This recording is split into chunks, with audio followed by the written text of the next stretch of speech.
ما شاء الله لا حول ولا قوة إلا بالله العلي العظيم. حسبنا الله ونعم الوكيل، نعم المولى ونعم النصير. أما بعد فأعوذ بالله من الشيطان اللعين الرجيم. بسم الله الرحمن الرحيم. الحمد لله رب العالمين، والصلاة والسلام على أشرف الأنبياء والمرسلين سيدنا ونبينا أبي القاسم محمد صلى الله عليه وسلم وعلى أهل بيته الطيبين الطاهرين واللعنة الدائمة على أعدائهم أجمعين. أما بعد، فقد قال الله تبارك وتعالى في كلامه الحميد وفرقانه المجيد قوله الحق وهو أصدق القائلين. بسم الله الرحمن الرحيم. أهم يقسمون رحمة ربك نحن قسمنا بينهم معيشتهم في الحياة الدنيا ورفعنا بعضهم فوق بعض درجات ليتخذ بعضهم بعضا سخريا ورحمة ربك خير مما يجمعون. صلوات پڑھ لیں محمد وعلیہ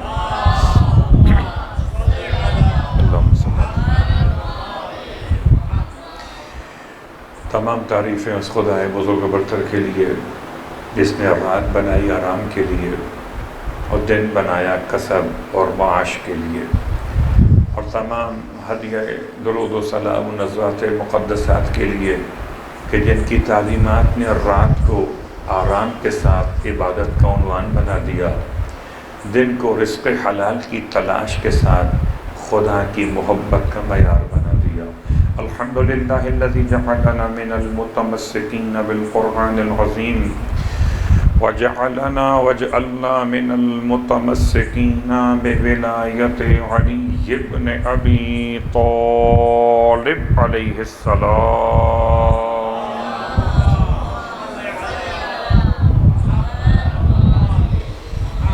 عظم اللہ اجورنا واجورکم بمصابنا بالحسین علیہ السلام وجعلنا وإیاکم انشاء اللہ من الطالبین بصاره مع ولیہ الامام المہدی من آل محمد علیہ السلام.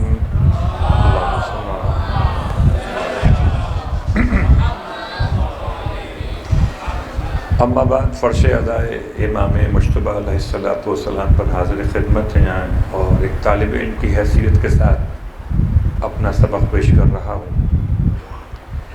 یقیناً حالات و واقعات کے ذیل میں صرف 4 سال کے مختصر دورانیے میں 3 بڑی جنگیں ہیں، اور ان 3 بڑی جنگوں کے علاوہ امام کی شخصیت میں اپنے بابا کے ساتھ ایک مشاورت، ایک سفارت، اور تیسرا اس کو آپ کہہ سکتے ہیں متولی ہونا یا تولیت. یعنی کہ جتنے اوقاف تھے سرکار ختمیہ مرتبت کے، جتنے اوقاف تھے شہزادی کونین کے، اور جتنے اوقاف تھے مولائے کائنات کے، ان تینوں اوقاف وقف شدہ زمینوں کی تولیت امام حسن مجتبیٰ کے ذمہ داری میں رہی. اور مولائے کائنات علی ابن ابی طالب علیہ السلام نے جن الفاظ میں مولا حسن کو یاد کیا ہے، آئیے پہلے ہم پڑھتے ہیں کہ مولائے کائنات کو مولا حسن نے کن الفاظ میں یاد کیا، پھر پڑھتے ہیں کہ مولا علی نے مولا حسن کو کن الفاظ میں یاد کیا؟ تو پہلا مرحلہ مختلف خطبات ہیں مولا حسن کے. لوگ کہتے تھے کہ مولا حسن کو بولنا نہیں آتا، اور بولنا نہ آنے کی بنیاد پر لوگ باتیں بناتے تھے، اور یہ باتیں امام تک پہنچی ہیں. یاد رکھیے، اگر حضرت ابو طالب علیہ السلام کے بارے میں ناسزا کلمات کوئی امیر المومنین کے سامنے بیٹھ کر کہہ سکتا ہے تو کوئی امام حسن کے بارے میں کوئی جملہ نازیبا امام کے سامنے کہہ سکتا ہے. اللہ اکبر. تب آپ نے ارشاد فرمایا، بیٹا حسن جائیے منبر پر اور جا کر خطبہ دیجیے. بہت مشکل کام ہوتا ہے اگر میں آپ کے سامنے مجلس پڑھ رہا ہوں، لیکن اگر اسی دورانیے میں کوئی آیت اللہ، کوئی بہت بڑی صاحب علم شخصیت یہاں تشریف فرما ہو جائیں تو میرے الفاظ، میرے جذبات سب متاثر ہو جائیں گے ان کے احترام کی خاطر. کون حسن علیہ السلام؟ وہی حسن کہ اگر اپنے ماں کی خدمت میں آیات قرآنی کو سناتے ہیں اور جب مولائے کائنات پلٹ کے واپس آتے ہیں تو مولا کو سیدہ تمام آیتیں وہ بتا دیتی ہیں، تو مولا ارشاد فرماتے ہیں کہ آیت تو ابھی نازل ہوئی ہے، آپ نے کیسے بیان کر دی ہے؟ تب فرماتی ہیں کہ یہ حسن جو ہیں یہ آ کے بیان کر دیتے ہیں. یہ تہذیب ہے، یہ تربیت ہے کہ جب کوئی مجلس میں آئے اور مجلس میں کوئی آیت پڑھی جائے، کوئی حدیث پڑھی جائے، تو کم از کم بچوں کے لیے یہ بات لازم ہونی چاہیے کہ والدین گھر پہ آنے کے بعد بچوں سے کچھ سوال تو کریں. صلوات پڑھیں محمد وآل محمد. سوچنے کی یہاں تو ہم نے مجالس کو بہت ایزی لیا ہوا ہے، بس ٹھیک ہے آپ نے سنا، ٹائم پاس کیا اور ہم چلے گئے. اللہ خدا معاف کرے مجھے کہ لفظ کہہ دیا میں نے ٹائم پاس کرے. مجلس اذاں عبادت ساز ہے، صرف عبادت نہیں، عبادت ساز ہے. عبادت نماز ہے، عبادت روزہ ہے، عبادت حج ہے، عبادت زکوٰۃ ہے، عبادت جہاد ہے، اور مجلس عبادت ساز ہے. جو نماز بتائے وہ مجلس، جو روزہ بچائے وہ مجلس، جو حج کو سمجھائے وہ مجلس، جو زکوٰۃ کا سلیقہ بتائے وہ مجلس، جو جہاد کا ثواب بتائے وہ مجلس، جو تمام عبادتوں میں ولایت کا عنوان سمجھائے وہی تو مجلس حسین. صلوات پڑھے محمد وآل محمد. اور شاید اگر میں اپنے الفاظ میں کہہ سکا نہ کہہ سکا، لیکن بہرحال کبھی کبھی زبانیں نظم میں بات مکمل ہو جاتی ہے. اگر نثر میں نہ ہو سکے کچھ دیر فرض کر لیں، کچھ دیر فرض کر لیں کہ یہ مجلسیں نہ ہوں، سارا جہاں حسین کا قاتل دکھائی دے، کچھ دیر فرض کر لیں. اللہ اکبر. تو بات کہاں سے کہاں نکلی جا رہی ہے، میں اپنے آپ کو روکتا ہوں کہ شہزادے بیان کرتے ہیں ماں سے آ کر، تو امیر المومنین نے چاہا کہ میں بھی اپنے بیٹے کی آواز سنوں. یہ واقعہ ہزارہا مرتبہ پڑھا جا چکا ہے، نیا نہیں ہے، لیکن تربیت کے تقاضوں کے عین مطابق ہے کہ گھر میں بچوں کی اونچی آواز شاید ماں باپ کی تربیت میں کوتاہی کا نتیجہ شاید ہو سکتی ہے. جب امام تشریف فرما ہوئے آنے کے بعد آپ کسی پردے کے پیچھے پوشیدہ ہو کے بیٹھ گئے، اور اب امام مجتبیٰ تشریف لے کر آتے ہیں اور ماں کو سلام عرض کرتے ہیں، اور ماں سلام کے جواب کے بعد دعا دیتی ہیں، اور پھر فرماتی ہیں بتائیے آج نانا پر کون سی آیات نازل ہوئی. اب وہی حسن ہیں جو کل بیان کر رہے تھے، آیات وہی ہیں جو قرآن کی ہیں، جو پیغمبر پر آئی ہیں، مگر فصاحت و بلاغت کا وہ معیار نہ تھا. تو ماں نے بڑی شفقت سے پوچھا بیٹا آج کیا بات ہے جانے مادر؟ آج آپ کے فصاحت میں وہ کمال نہیں ہے؟ اللہ اکبر. تو سر جھکا کے فرمایا ماں سے کہ اماں مجھے لگتا ہے کہ میرا بزرگ میری آواز سن رہا ہے. تو امام حسن اتنا احترام کرتے تھے امیر المومنین کا، اتنا احترام کرتے تھے کہ امیر المومنین کے سامنے خطبہ نہیں دیتے تھے. اللہ اکبر. اور آپ کو یاد دلا دوں، آیت اللہ العظمیٰ سید ابو القاسم خوئی علی اللہ مقامہ درس دے رہے تھے، اور ان کے والد حلقہ درس میں آ گئے. اب جب ان کے والد آ گئے تو انہوں نے اپنے والد کے احترام میں اپنے مسند سے اٹھ کر ان کا استقبال کیا اور اپنے حلقہ درس میں ان کو لا کے اپنے مقام پہ بٹھا دیا اور خود ایک طرف بیٹھ گئے. اب سلام ہو چکا، خیریت پوچھ چکے، جو احترام تھا باپ کا کر چکے. تمام طلباء نہیں، علماء بیٹھے ہوئے اور سب آیت اللہ خوئی کو دیکھ رہے کہ اب تو آگے بات شروع کیجیے، درس سے خارج ہے. آپ فرماتے ہیں کہ میں اپنے والد کی موجودگی میں اللہ اکبر درس کو تسلسل میں بیان نہیں کر سکتا. تو یہ طریقہ علماء نے لیا کہاں سے؟ امام حسن سے. لاکھوں درود و سلام ہو شخصیت پر. جب حکم امیر ملا ممبر پر آئے اور ممبر پر آنے کے بعد آپ نے خطبہ دیا. بعض روایات میں خطبہ وہ بھی ہے جس میں امام فرماتے ہیں اچھا تم ہمارے سامنے نہیں بولو گے نا، ٹھیک ہے ہم چلے جاتے ہیں. یعنی ہم ایک طرف اوٹ میں چلے جاتے ہیں اور اب سامنے امیر المومنین ہیں کہ نہیں ہیں، مگر خطبہ دیا امام حسن نے. انتہائی جامع ترین الفاظ اس خطبے کے ہیں. فرماتے الحمدللہ الذی من تکلم سمع کلاما ومن سکت علم ما فی نفسہ ومن عاش فعلیہ رزق ومن مات فإلیہ معاد فالقبور محلتنا والقیامت موعدنا واللہ عارضنا. اما بعد فإن علیاً باب من دخل کانا آمنا یا کانا مومنا ومن خرجہ کانا کافرا. یہ جملہ صرف یہ 6 سینٹنس سمجھی اس کے اندر آپ ہیں. البات پڑھے محمد و آل محمد. پورے ترجمہ کرتا ہوں.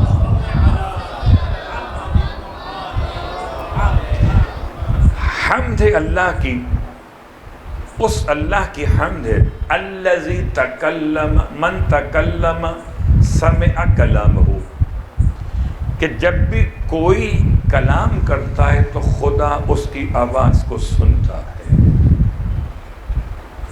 اور یہ جملہ تو آپ نماز کے اندر پڑھتے ہیں سمع اللہ لمن حمدہ. اللہ اس کی آواز سنتا ہے کہ جو خدا کی حمد و ثنا کو بیان کرتا ہے. امام فرماتے ہیں خدا ہر کلام کرنے والے کے کلام کو سن رہا ہے. جو آپ کہہ رہے ہیں اچھا بول رہے ہیں کہ برا بول رہے ہیں، روا بول رہے ہیں کہ نا روا بول رہے ہیں، سب سن رہا ہے. اللہ اکبر.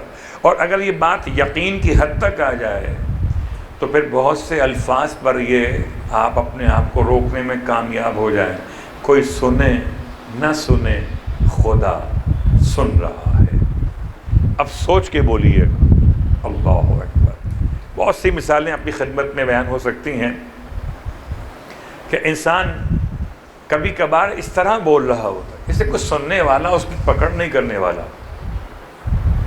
امام نے معرفت الہیہ میں انسان کو اتنا بلند کیا، اور امام نقی علیہ السلام کی بارگاہ مقدس سے جملہ اور حسین عطا ہوا کہ جب امام سے کسی نے سوال کیا کہ مولا ہم بغداد میں رہتے ہیں، آپ ہیں سامرہ میں، تو بغداد سے سامرہ آپ سے رابطہ کیسے کریں؟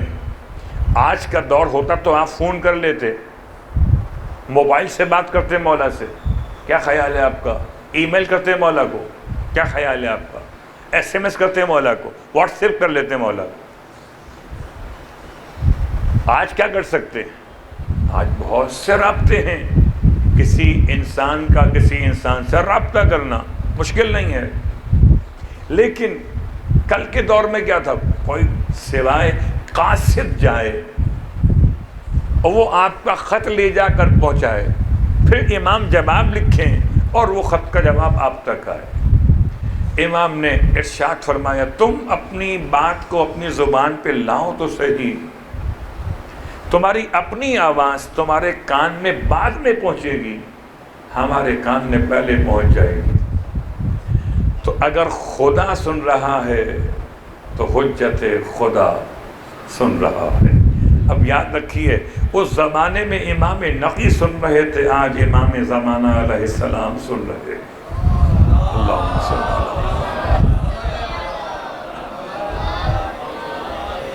میں سوچتا ہوں کہ واقعاً سورہ توبہ کی آیت نمبر 105 نے مجھے اور آپ کو متوجہ کیا ہوا ہے۔ قُلِ اعْمَلُوا، سننے کی بات تو اپنے مقام پر خدا دیکھ بھی رہا ہے۔ قُلْ اعْمَلُوا فَسَيَرَى اللَّهُ عَمَلَكُمْ وَرَسُولُهُ الْمُؤْمِنُونَ، حبیب کہیں ان سے عمل تو کریں، ان کا عمل خدا دیکھتا ہے، رسول خدا دیکھتے ہیں، اور جو خاص مومن ہیں یعنی کہ اہل بیت اطہار سب کے سب دیکھتے ہیں۔ تو سنتے بھی ہیں اور دیکھتے بھی ہیں۔ اب دو ہی تو تھی آرزو مجھے اور آپ کو کہ کوئی سننے والا ہو، میں مجلس پڑھوں سننے والا کوئی نہیں ہے، میں نماز پڑھوں دیکھنے والا کوئی نہیں ہے، تو یہ شوق بھی خدا نے پورا کروا دیا ہے۔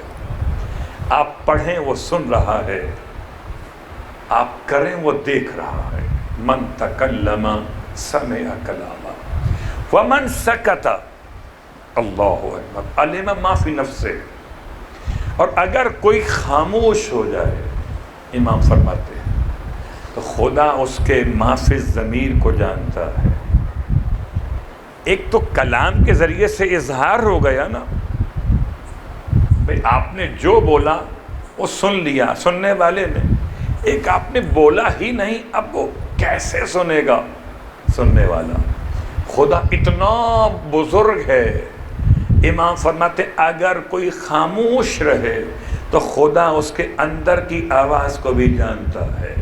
اور میں اس کو یوں سمجھا کہ ارتکاب جرم پر جو ٹوک دیتا ہے ضمیر، در حقیقت یہ امام اصل کی آواز ہے۔ تو ایک اندر سننے والا پروردگار، ایک ٹوکنے والا امام مہدی علیہ الصلوۃ والسلام۔ صلوات پڑھیں محمد وآلہ۔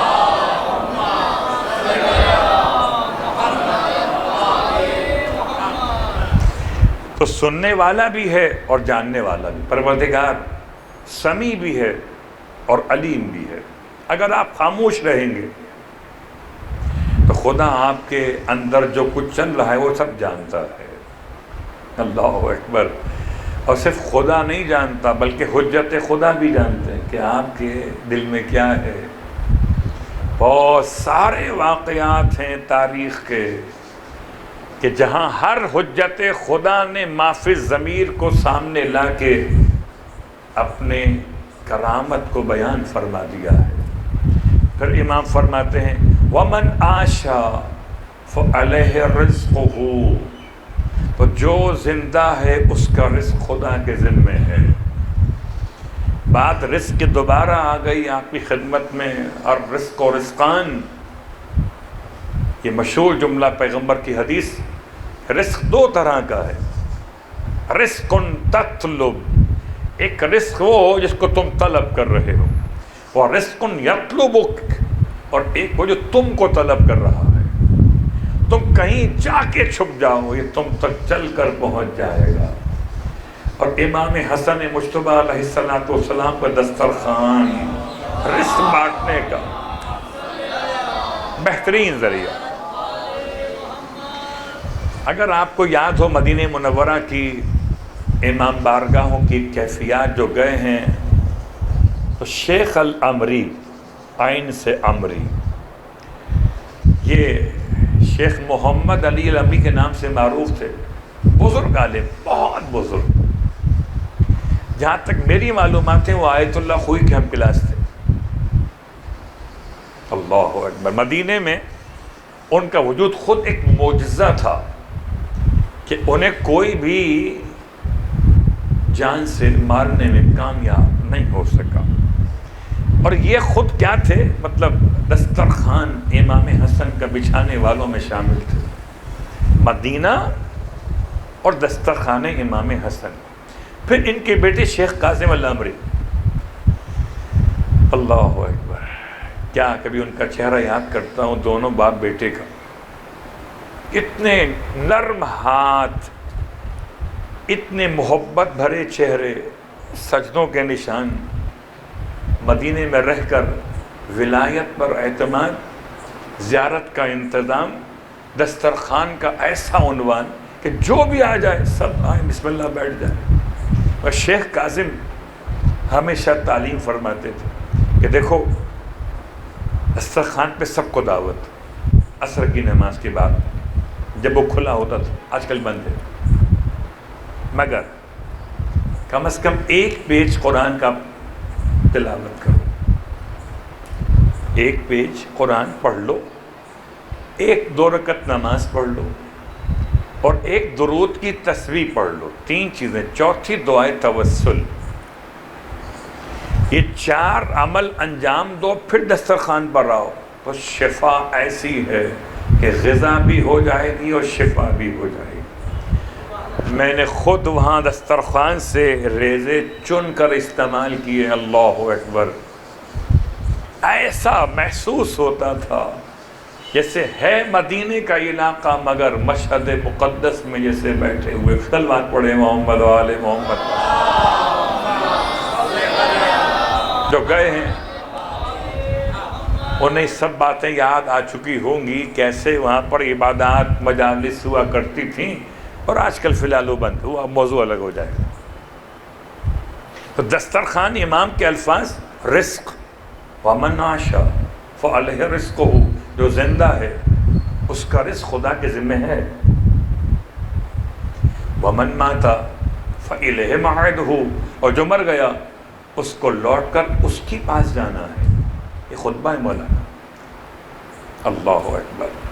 یعنی جو بولا اس نے سن لیا، جو دل میں ہے وہ جان لیا.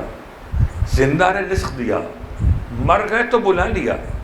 فالقبور محلتنا، بس قبور ہمارے ٹھکانے ہیں جہاں ہمیں جانا ہے. والقیامت موعدنا، اور قیامت ہماری وعدہ گاہ ہے جب ملاقات ہونی ہے. واللہ عارضنا، اور اللہ ہم سب کا حساب لینے والا ہے. امام نے خدا کے تمام تر صفات بیان کر کے ہدایت کے عنوان کو مکمل کیا. پھر ایک جملہ ارشاد فرمایا کہ انا علیًا باب من دخلہ کان مومنا ومن خرج عنہ کان کافرا، کہ علی علیہ السلام ایسا دروازہ ہیں کہ جو اس میں داخل ہو گیا وہی مومن ہے. ومن خرج عنہ کان کافرا، اور جو اس سے باہر نکل گیا وہ کافر ہے. اللہ اکبر. یہ امام کا خطبہ مسجد کوفہ میں مولا کائنات علی ابن ابی طالب علیہ السلام کے الفاظ اپنی خدمت میں.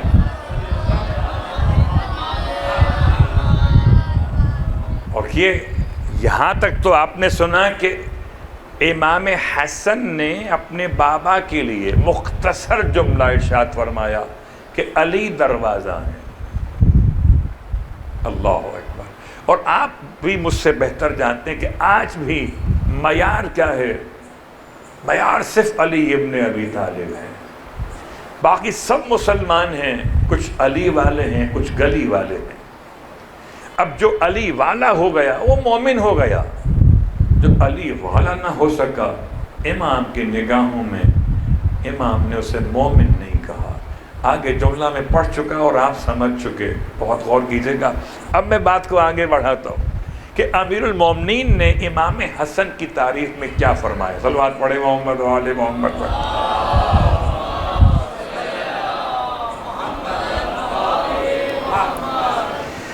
اور یہ باپ بیٹے کا انداز پڑھ رہا ہوں کہ یہ تقریباً 4 سال کا دورانیہ ہے، ویسے تو 25 سال اور ہیں، اور 29 تقریباً 30 سال سمجھ لیجئے کہ امام حسن اپنے بابا کے ساتھ 30 سال رہے، 30 سال رہے، اور 30 سال میں آپ نے اپنے بابا کے ساتھ کون کون سے کارنامے ہائے نمایاں انجام دیے؟ مگر اس میں ایک وصیت مولا کی وصیت میں 80 وصیتیں الگ الگ ہیں،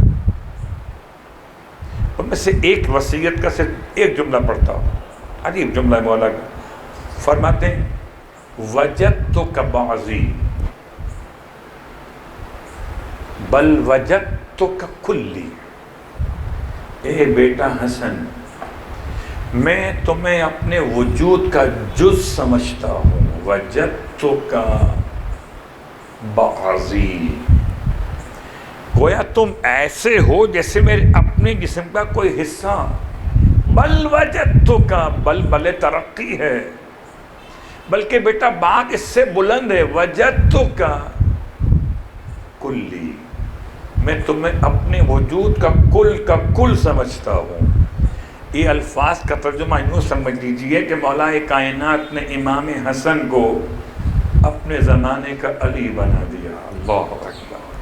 پھر آپ کو یاد دلاؤں، اگرچہ اس سے پہلے بھی آپ کی خدمت میں بات پڑھ چکا ہوں، لیکن یہاں جناب سیدہ فاطمۃ الزہرا صلوات اللہ علیہا کے جملہ اللہم صلی علی محمد وعلی۔ جب شہزادی امام حسن کو آغوش میں لیتی تھیں تو لوری میں کیا فرماتی تھیں؟ پیار کرتے ہوئے، سلاتے ہوئے، آغوش میں لے کر کیا فرماتی تھیں؟ فرماتی تھیں کہ اے بیٹا حسن اشبع اباکا یا حسن وخلا عن الحق الرسن وعبد الہا ذل منن ولا توادی ذل احن۔ 4 مصرے ہیں، اس میں سے ہر ایک کمال ہے۔ سیدہ کون؟ صلوات اللہ علیہ، اپنی زبان سے اگر فرما دیں تو رضوان بن جائے خیاط، اپنی زبان سے جو فرما دیں وہی حجت ہو جائے۔ اور یہ جملہ سمجھنے کے لیے کافی ہے کہ اگر حجت خدا خلق میں حجت ہیں تو جو حجتوں پر حجت ہے اسے فاطمہ زہرا کہتے ہیں، صلوات اللہ علیہ۔ اگر مل کے سلوات پڑھیں محمد وآل محمد، اللہم صل علی محمد وآل محمد وعجل فرجہ، ماشاءاللہ سلامت رہے۔ بڑی برکتیں ہیں مل کے سلوات پڑھنے میں، سلوات تو ہو جاتی ہے، اکیلے پڑھنے میں نماز بھی ہو جاتی ہے، اکیلے پڑھنے میں، لیکن جماعت کی نماز کا ثواب اور ہے۔ کیوں؟ کیا خیال ہے؟ ایسا ہی ہے، جماعت کا ثواب اور ہے، نماز فرادہ کا ثواب اور ہے، تو اکیلے پڑھنے کا ثواب اور ہے، مل کے پڑھنے کا ثواب اور ہے۔ تو چلیے بات سے بات نکل آئی کہ سیدہ اپنے شہزادے کو جن الفاظ میں یاد کر رہی ہیں، امیر المومنین نے اپنی وصیت میں انہی الفاظ کو اختیار کیا ہے۔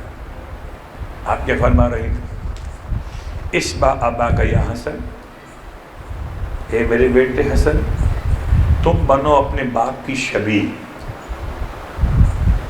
وخلا عن الحق الرسن، اور کھول دو حق کے ہاتھوں میں بندھی ہوئی رسن۔ اللہ اکبر، کیا مقام ہے امام حسن کا، جو حق کے ہاتھوں میں بندھی رسی کھول دیتا ہو اسے حسن کہتے ہیں۔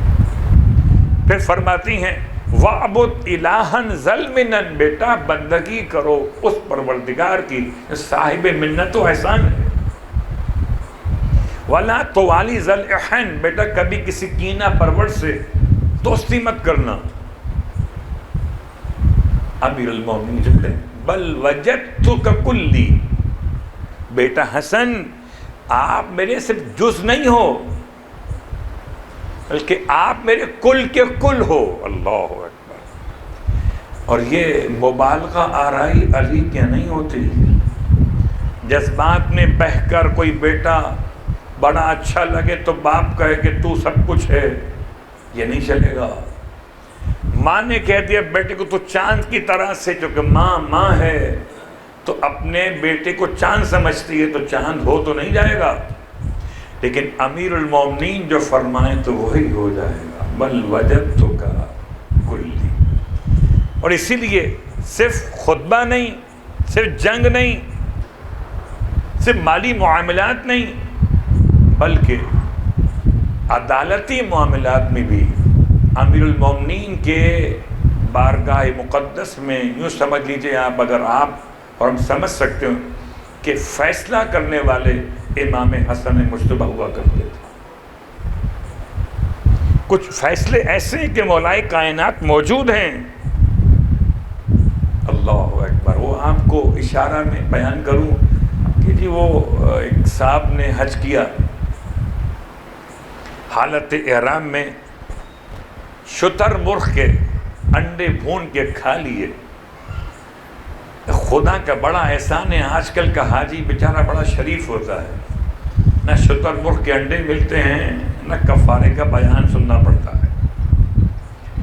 قسم بخدا 26 محرمات میں سے سب سے زیادہ جو محرم ہے، یہ محرمات میں سے حرام، وہ شکار کا مسئلہ ہے۔ اور اسی شکار کے مسئلے پر امام تقی جواد علیہ السلام نے 27 شقیں بیان کی تھی۔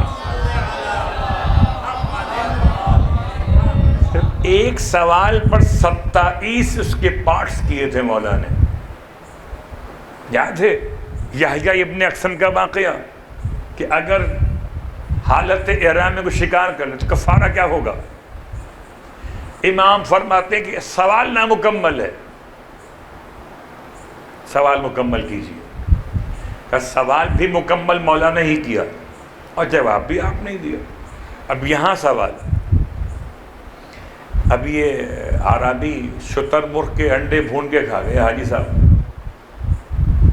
خیر اگر وہ کراچی میں ہوتے تو شاید ان کو نمائش چولنگی پہ مل جاتی، سلوات پڑھے محمد والے محمد پر۔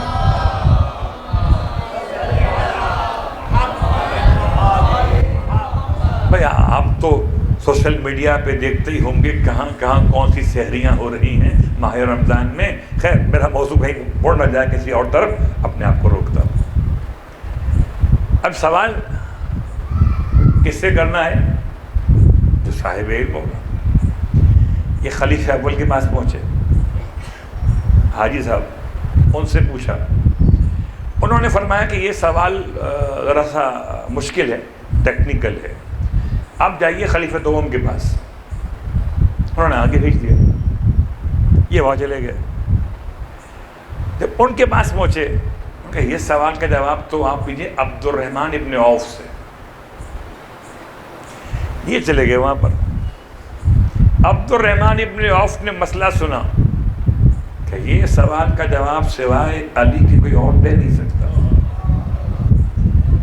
عجیب سی بات ہے، میں سوچتا ہوں کہ تاریخ میں کتنے واقعات ہیں کہ اگر کوئی اتنا مسئلہ بیان کرنے پر تیار نہ ہو کہ علی بتائیں گے مشکل کشا تو وہی ہے۔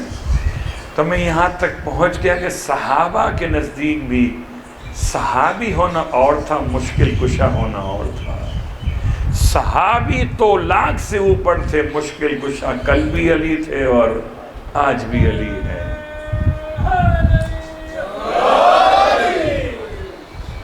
اب یہ مرتا کیا نہ کرتا، بہت غور کیجئے گا۔ شاید میں ہوتا نا اس عرابی کی جگہ، مطلب چھوڑو بھائی، ان کو معلوم نہیں ہے تو میں گھر جاتا ہوں، ہو گیا ہے انڈے کھا لیا، اللہ معاف کرنے والا ہے۔ اور کوئی ہوتا کوئی ہلکا پھلکا مولوی کہتا بس توبہ کر لو۔ آج کل ایسے بھی تو مسئلے بیان ہونے لگے ہیں حج کے محرمات کے باب میں۔ خیر اب وہ پہنچ گیا مولا کے پاس، اور مولا نے کمال کیا، فرمایا یہ دو بیٹھے ہوئے آپ کے دونوں شہزادے، جنت کے جوانوں کے سردار، سیدین نیرین، اللہ اکبر، کہ ان میں جس سے چاہو پوچھ لو، بتا خود بھی سکتے تھے۔ کل کی بات یاد ہے کہ بدن کا ٹکڑا کیسے بولتا ہے؟ کل پیغمبر کی گود میں بیٹھ کے حسن بول رہے تھے، آج امیر المومنین کے ساتھ بیٹھ کر حسن بول رہے تھے۔ کل یہ نبوت کا ٹکڑا تھے، آج یہ امامت کا ٹکڑا ہے، اللہ اکبر، یوں کہوں یا ولایت کا ٹکڑا ہے، یوں کہوں۔ عربی تھوڑا سا ڈسٹرب ہوا ہوگا کہ یہ دونوں بیٹھے ہوئے، ایک چھوٹا شہزادہ ہے اور ایک نسبتاً 9 مہینے کے فرق سے بڑا شہزادہ ہے، تقریباً 10 مہینے کہہ سکتے ہیں آپ۔ تو امام حسن کے پاس آ گئے، آپ بتائیں، میں سوچتا ہوں چلا تھا خلیفہ اول کے پاس سے، آیا خلیفہ پنجم کے پاس۔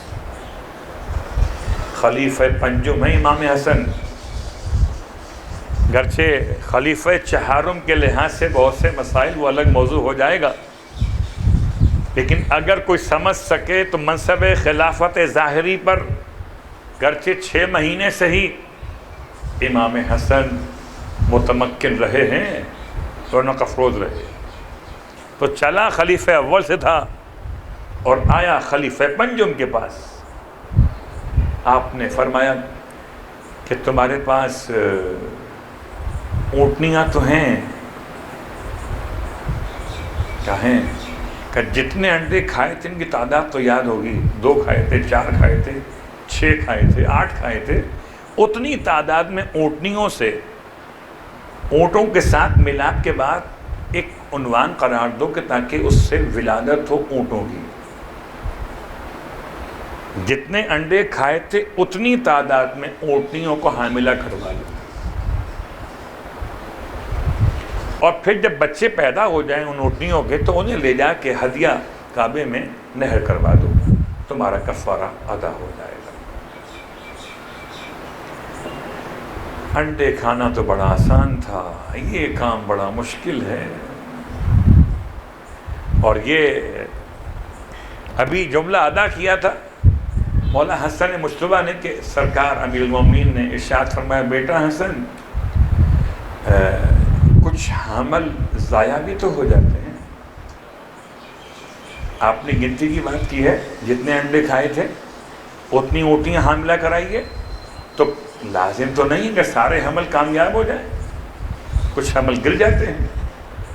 امام نے سر جھکا کے فرمایا، بابا کچھ انڈے خراب بھی تو نکلا، صلوات پڑھے محمد و آل محمد۔ شائستگی ہے، بڑوں کے سامنے بات کرنے کا طریقہ،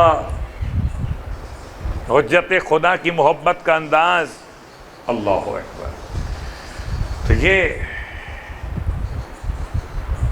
امیر المومنین کے زمانے سے بات متصل ہو رہی ہے کہ مولا بیٹھے ہوئے، اور ایک اور کیس آ گیا۔ اب یہ کیس آیا مولا کہ اپنے دور حکومت کے اندر عادل حسن،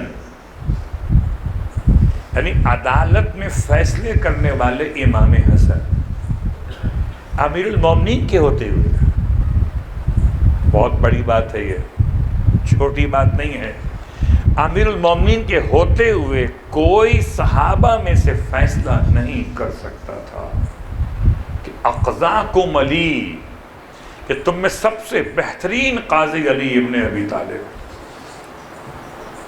اور چلیں سنا دوں میں آپ کو روایت، اگر آپ آمادہ خاطر ہوں،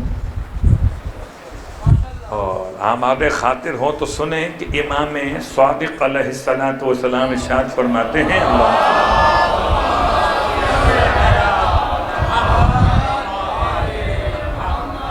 کہ قاضی 4 طرح کے ہوتے ہیں۔ قاضی 4 طرح کے ہوتے ہیں۔ کیا مطلب مولا؟ بات سمجھے نہیں ہم۔ ارشاد فرمایا، علم کے ساتھ صحیح فیصلہ، علم کے ساتھ غلط فیصلہ، بغیر علم کے صحیح فیصلہ، بغیر علم کے غلط فیصلہ۔ اب جتنے بیٹھے اہل ایمان اس 4 کے علاوہ کوئی اور 5واں بنے گا؟ 2 باتوں میں سے ایک بات، یا قاضی صاحب پڑھے لکھے ہیں یا قاضی صاحب پڑھے لکھے نہیں ہیں۔ قاضی صاحب نے صحیح فیصلہ کیا یا غلط فیصلہ کیا، اس کے علاوہ کچھ بھی نہیں۔ امام فرماتے ہیں 4 میں سے 3 جہنم میں جائیں گے، 4 میں سے 3 جہنم میں جائیں گے، 1 جنت میں جائے گا۔ سر کیا بولا، کیا مطلب؟ ایسے اس حدیث کے پڑھنے کا مزہ مجھے صرف وہاں آتا جہاں وکلا بیٹھے ہوئے، لیکن چونکہ اب آپ نے آمادگی دکھائی تو میں یہ پڑھ دیا آپ کے سامنے۔ ارشاد فرمایا کہ جو قاضی بغیر علم کے فیصلہ کرے، اب صحیح کرے تب بھی جہنم میں جائے، غلط کرے تب تو ہی جہنم۔ اور اگر کوئی قاضی علم کے ساتھ فیصلہ کرے اور غلط فیصلہ کرے، جہنم میں جائے گا۔ ایک ہی بچتا ہے سر، وہ قاضی، وہ جج، وہ منصف فیصلہ کرنے والا کہ جو علم کے ساتھ صحیح فیصلہ کرے، وہ جائے گا جنت میں۔ اب اتنا مشکل ہے یہ فیصلہ کرنا، کبھی کبھی ہو سکتا ہے آپ نے فیصلے کیے ہوں خاندان میں، قبیلے میں، علاقے میں، گاؤں دیہات میں، اپنے وطن میں، تو آپ کے فیصلے ہوں گے۔ اور امام حسن کا فیصلہ کیا حسین فیصلہ تھا، اللہ اکبر۔ ہوا کیا تھا یہ تو بتائیے مولوی صاحب۔ اب آئیے، مشکل فیصلہ یہ تھا کہ مقتول 1 اور قاتل 2۔ صلوات پڑھے محمد والے محمد۔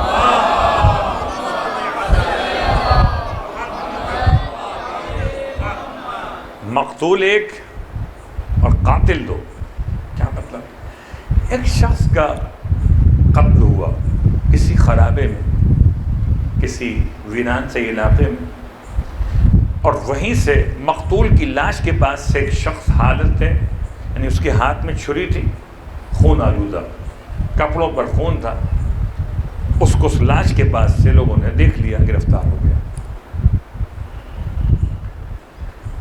اور اب جب امام کے پاس یہ فیصلہ پہنچا، امام کی خدمت میں یہ مسئلہ آیا مولا کائنات کی بارگاہ میں،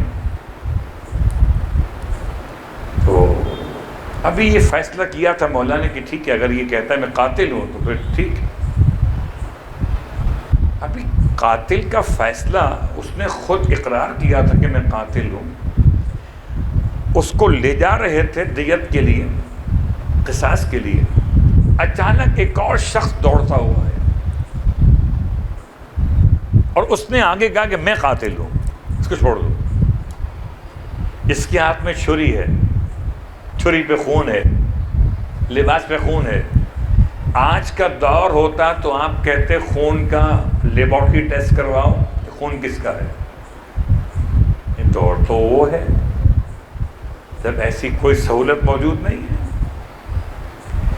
اور یہ جس کے پاس نہ چھری ہے نہ کپڑوں پہ خون ہے، بہت عام سے آدمی دوڑتا ہوا ہے کہتا میں قاتل ہوں، چھوڑ دو اس کو۔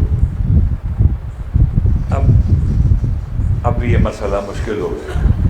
اب مولا مسکرائے فرمایا بیٹا حسن فیصلہ کرو ان کا۔ امیر المومنین نے اپنی موجودگی میں اپنے آپ کو وڈرو کیا اور امام حسن کو آگے پیش کیا کہ آپ فیصلہ کریں گے۔ امام حسن نے فیصلہ کیا، ارشاد فرمایا کہ اس کے ہاتھ میں چھری ہے، تم کیوں کہتے ہو تم قاتل ہو؟ سچی بات تو یہ ہے کہ میں ایک حیوان ذبح کر رہا تھا، میں قصاب ہوں، اور حیوان کے گلے میں چھری چلائی تھی کہ مجھے قضائے حاجت پیش آ گئی، واش روم جانا پڑ گیا۔ اور اس زمانے کے واش روم جنگلوں میں ہوتے تھے، تو میں اسی حالت میں، چھری میرے ہاتھ میں تھی، کپڑوں پہ خون تھا، میں خرابے میں چلا گیا قضائے حاجت کے لیے۔ وہاں میری بدقسمتی کی یہ لاش پڑی ہوئی تھی، تازہ کٹی ہوئی، اور مجھے اس حالت میں لوگوں نے دیکھ لیا، تو میرے پاس کوئی راستہ نہیں تھا کہ کہ میں اس سے اپنے آپ کو بری کر سکوں۔ اللہ اکبر۔ پھر وہ جو آیا تھا اس سے پوچھا کہ میں اصل اس کا قاتل ہوں، میں نے اس سے قتل کیا تھا، کہ تم آئے کیوں ابھی؟ کہ اس لیے آیا کہ جب میں نے دیکھا کہ کوئی ناحق اس مقتول کے قصاص میں قتل ہوا جاتا ہے تو میں نے چاہا کہ اس کی جان بچا لوں۔ اللہ اکبر۔ اب امام فرماتے ہیں، صلوات پڑھیں محمد والے محمد۔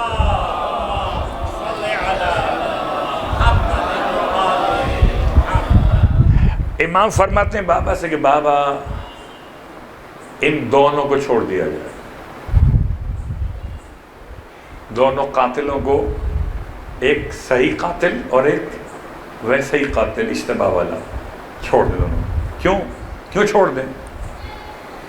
ارشاد فرمایا اس لیے بابا کہ گرچہ اصل قاتل وہ ہے جو بعد میں آیا ہے، لیکن قرآن کہتا ہے وَمَنْ أَحْيَاهَا فَكَأَنَّمَا أَحْيَا النَّاسَ جَمِيعًا، تو اس نے ایک انسان کی جان بچا لی ہے، اگر ایک کا قتل کیا تھا تو ایک کی جان بچا لی ہے، اس لیے اسے چھوڑ دیا جائے، قصاص نہ لیا جائے، اور وہ تو ہے ہی بے گناہ۔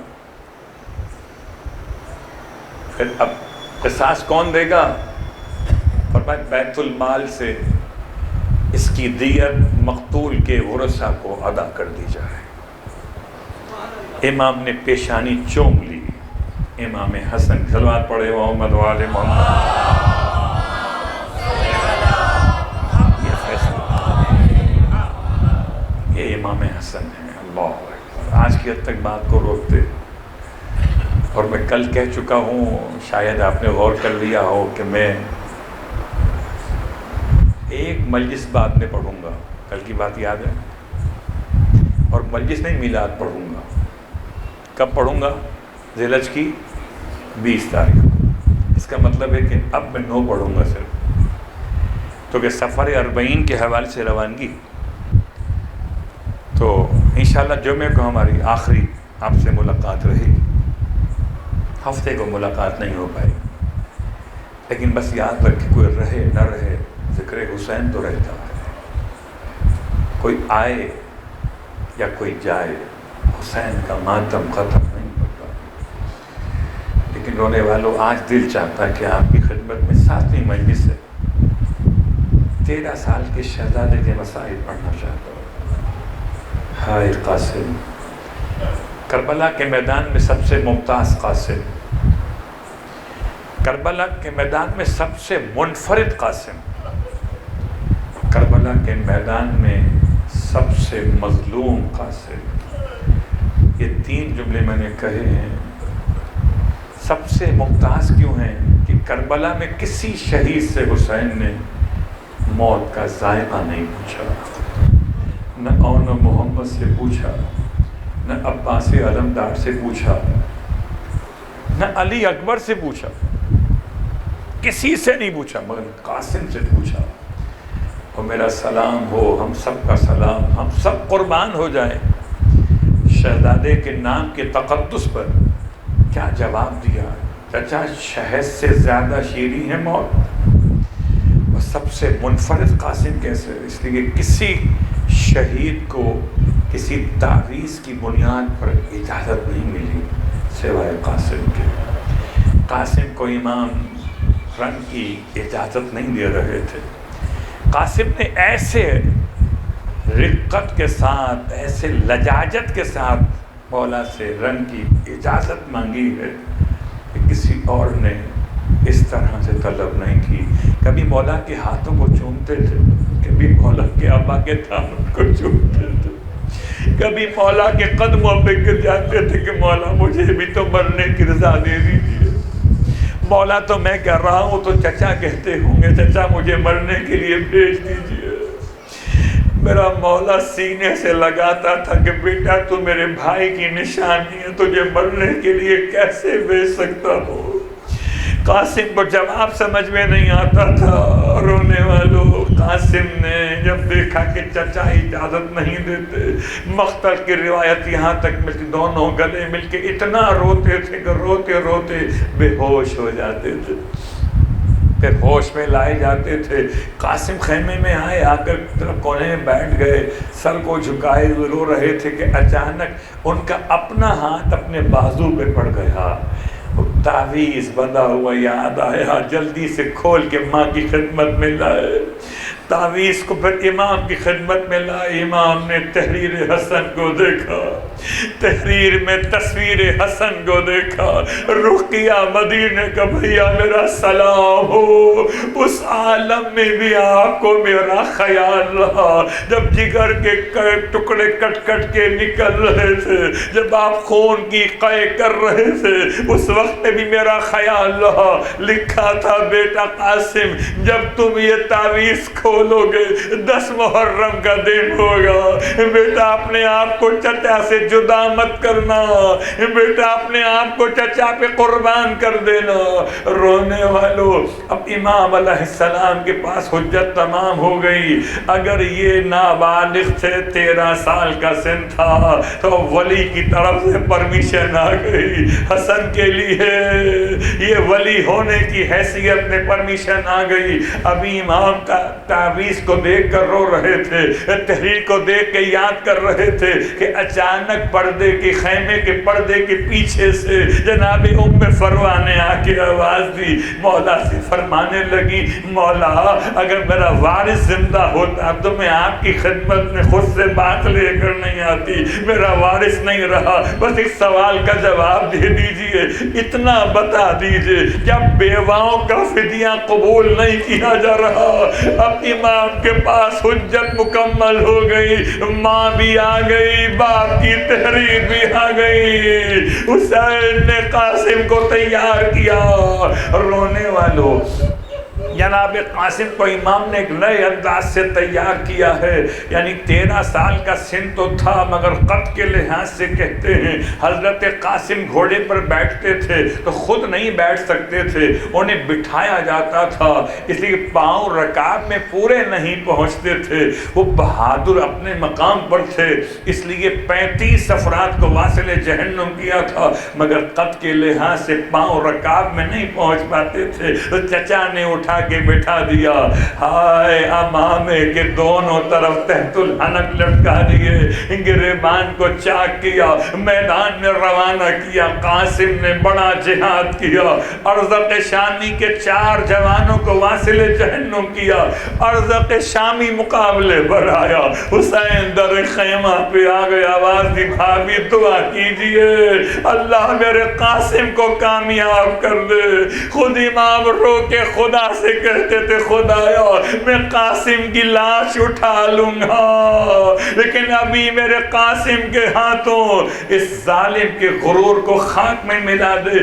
ماں کی دعا بھی چلی, مولا کی دعا بھی چلی. قاسم کامیاب ہو گئے. یہ کامیاب تو ہوئے لیکن قیامت ہو گئی. عمر سعد نے کہا یہ بچے سے کوئی لڑ نہیں سکتا, سب مل کے گھیر لو. ارے چاروں طرف سے قاسم کو گھیرا گیا. کسی نے تلوار سے مارا, کسی نے نیزے سے مارا, کسی نے تیر سے مارا, جو دور تھا اس نے پتھر اٹھا کے مارا, زخموں سے چور ہوا, زمین پہ گرنے لگے تو آواز یا عمّا ہو ادرکنی, چچا مدد کو آئیے. رونے والوں, چونکہ شہزادہ اتر نہیں سکتا تھا, رکاب میں پاؤں نہیں پہنچتے تھے, اس لیے اترنے کی کوشش کی. ایک پاؤں رکاب میں رہا, باقی بدن نیچے آ گیا. گھوڑا کبھی دائیں لے گیا, گھوڑا کبھی بائیں لے گیا, تو کبھی آواز دائیں سے آتی تھی اماں ہو ادرکنی, کبھی آواز بائیں سے آتی تھی اماں.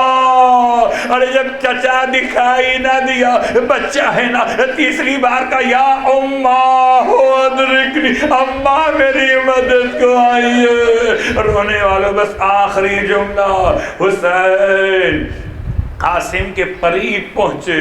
زیارت ناہیہ میں امام فرماتے ہیں ایسے پہنچے جیسے کوئی باز شکار کرنے والا اپنے شکار پہ جھپٹتا ہے۔ حسین اتنی شدت کے ساتھ پہنچے، دیکھا تو قاسم ایڑیاں رگڑ رہے تھے، اپنے لحال سے فرمانے لگے بیٹا تم نے چچا کو بلایا اور چچا نہ آ سکا، اور آیا تو تمہارے کام نہ آ سکا۔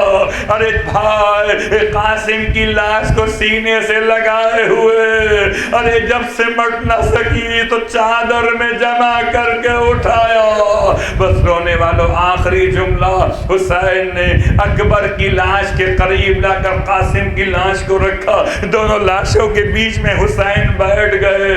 یہ بہت سخت روایت ہے۔ مہدی خراسانی نے یہ روایت پڑھی تھی۔ مہدی خراسانی ایک عاشق حسین گزرے ہیں۔ مولا حسین کے حرم میں روز صبح کی نماز کے بعد ایسے ہی کھڑے ہو جاتے تھے، 2-3 جملے مصائب کے پڑھتے تھے، لوگ ان کے پاس جمع ہو جاتے تھے، گریہ ہوتا چلے جاتے تھے۔ انہوں نے ایک نہیں روایت پڑھ دی تھی کہ دونوں لاشوں کے بیچ میں حسین بیٹھے، ایک ہاتھ رکھا اکبر کی لاش پر، ایک ہاتھ رکھا قاسم کی لاش پر، آسمان کو دیکھ کے فرمایا واہ غربتا، ارے آج حسین غریب ہو گیا۔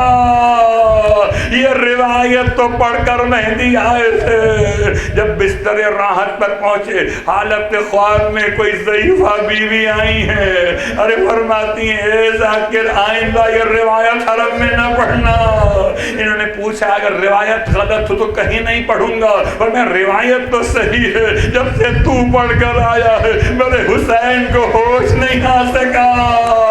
واہ غربتا،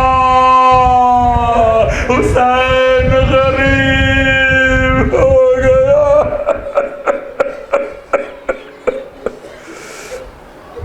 الا ولعنۃ اللہ علی القوم الظالمین وسیعلم الذین ظلموا ای منقلب ینقلبون۔ بعد اللہ واسطہ محمد اور آل محمد کا ہماری اس عبادت کو اپنی بارگاہ میں قبول و مقبول فرما۔